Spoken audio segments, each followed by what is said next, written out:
Family is also priceless. We're not going to acknowledge the new owner because I have plans of getting GLC back.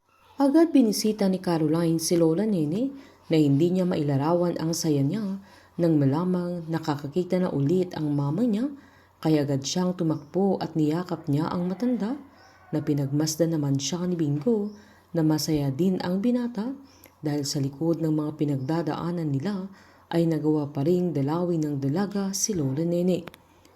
Nagpasalamat naman si Bingo sa dalaga sa pagdalaw niya, sabay sinabi niyang sana wala ng trouble sa pamilya niya at tinanong niya kung alam ng pamilya niya na andoon siya, na giniit naman ni Caroline na hindi na kailangan pang malaman ng pamilya niya na gagawin niya lahat para kay Lola Nene.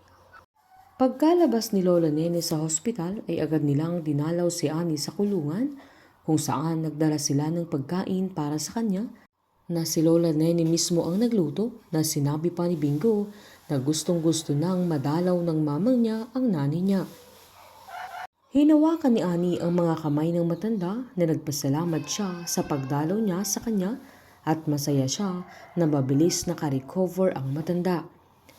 Giniit naman ni Lola Nene na katulad ni Bingo ay naniniwala sila ni Monching na inosente siya, na umaasa silang makakalabas din siya sa kulungan, kaya nagpasalamat si Annie sa kanila.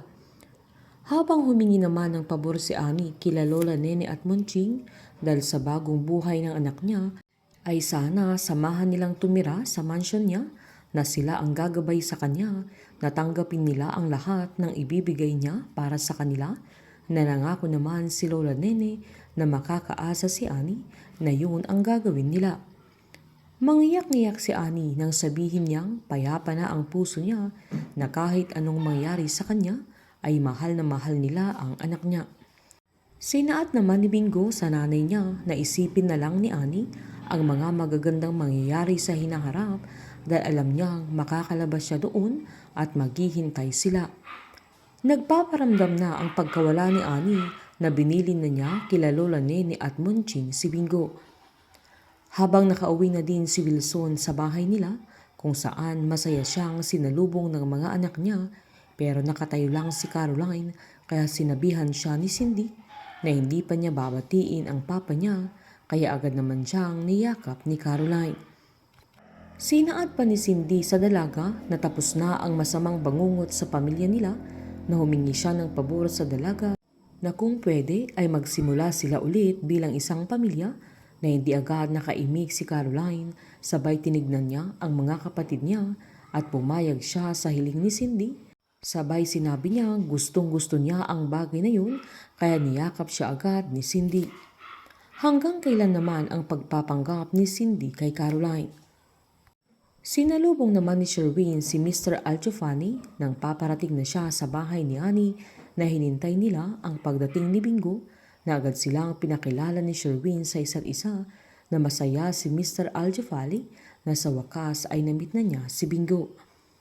Sinaad niya sa binata na nag-aalala siya sa kalagayan ng nanay niya, pero andoon na siya sa Pilipinas, at nangako siya sa binata na gagamitin niya ang power na meron siya para lang makalabas sa kulungan si Annie. Sabay sinabi niyang matagal na panahong naghintay ang nanay niya para makasama siya ulit, na huwag siyang mailang sa mga kayamanang ipapamana ni Annie sa kanya dahil deserve niya lahat ng mga bagay na yun.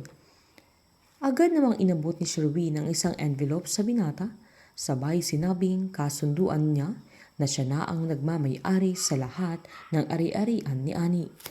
Habang sagabal si Bingo sa mga plano ni Sherwin, kaya gagawin niya ang lahat para lamangan niya si Bingo, na sinabihan pa niya ang binata na huwag siyang mag-alala sa pagmamanage ng mga negosyo niya, lalong-lalo na sa GLC, dahil tutulungan niya si Bingo hanggang hindi pa siya handa ay mananatili siya sa tabi niya. Painit ng painit ang mga tagpo, sabay-sabay po nating subaybayan ang advance episode at ang nalalapit na pagtatapos ng Can't Buy Me Love dito po sa aking channel.